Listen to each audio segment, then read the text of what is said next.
ছোট ভাইয়ের মোবাইল, আর কিছু টাকা লাগবে তো এই কারণে বিক্রি করে দিতে গেছে। আর ওর শখের একটা বাইক কিনবো তো এই কারণে বললো আমার যে সেটটা বিক্রি করে দেন। ও আচ্ছা, হ্যাঁ এই যুগের পোলাপানে তো বাইক কেনার খুব শখ। তো কত দিতে হবে আপনাকে মোবাইলের দাম? ভাই এই ফোনটা তো আপনি 80,000 টাকা বিক্রি করতে পারবেন, আমার 40-50 হাজার টাকা দিলেই হবে। ভাই আপনাকে আমি 40-50 হাজার টাকা দিতে পারবো না, সর্বোচ্চ 30,000 টাকা দিতে পারবো।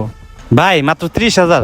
না ভাই 30,000 না, আপনি একদম আমার 35,000 টাকা দিয়ে দেন, তাহলে আপনাকে মোবাইলটা আমি দিতে পারবো। আর বাইকের দাম তো অনেক ভাই। আচ্ছা ঠিক আছে ভাই, কিন্তু টাকা এখন দিতে পারবো না।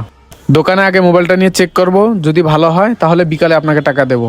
ভাই আচ্ছা ঠিক আছে ভাই নেন, কিন্তু এখানে আমার একটা কথা আছে, বিকালবেলা কিন্তু আপনার দোকানে আমি যাবো, আপনি সবকিছু চেকমেক করে দেখেন, পরে কিন্তু আমার ঘুরাতে পারবেন না। আচ্ছা ঠিক আছে ভাই, তাহলে দেন। তাম্বির ভাই তাহলে যান। আচ্ছা।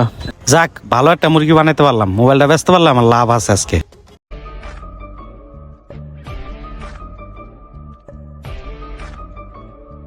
না